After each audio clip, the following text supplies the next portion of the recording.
ఓం శాంతి. శివ పరమాత్మ మహావాక్యాలు.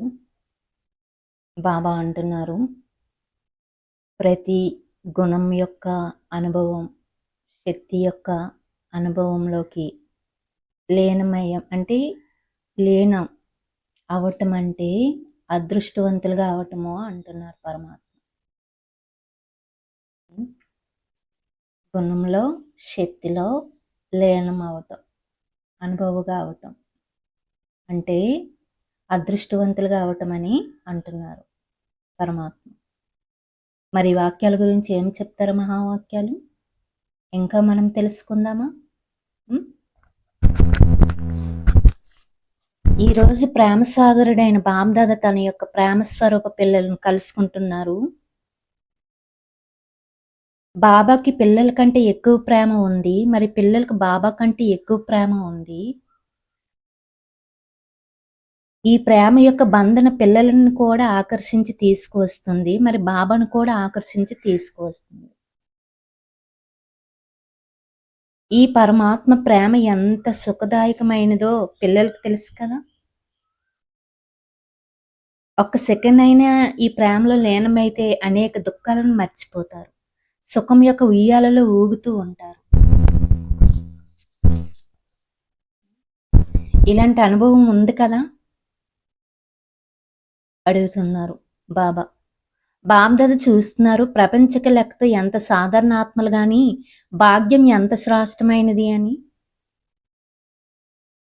కల్పమంతట్లో ఎటువంటి ధర్మాత్మ అయినా మహానాత్మ అయినా కానీ ఈ విధమైన శ్రేష్ఠ భాగ్యం ఎవరికి లభించలేదు, మరియు లభించదు.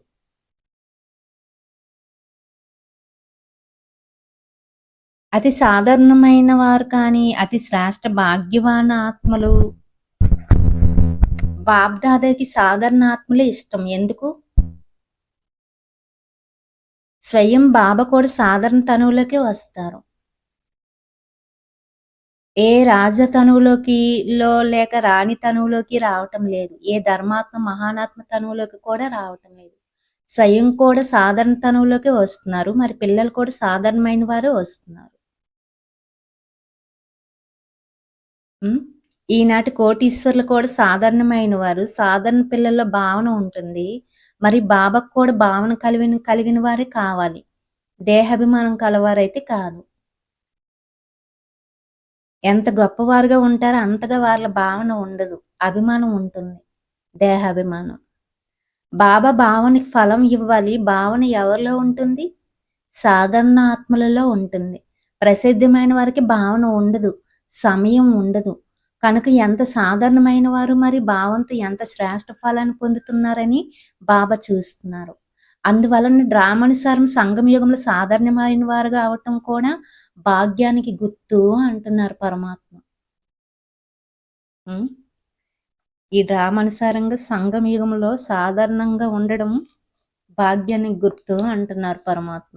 ఎందుకంటే వాళ్ళు భావంతో ఉంటారు కాబట్టి ఫలాన్ని పొందుతారు, పరమాత్మ ప్రేమకు దగ్గర అవుతారు అని అంటున్నారు పరమాత్మ. అచ్చా. ఓం శాంతి.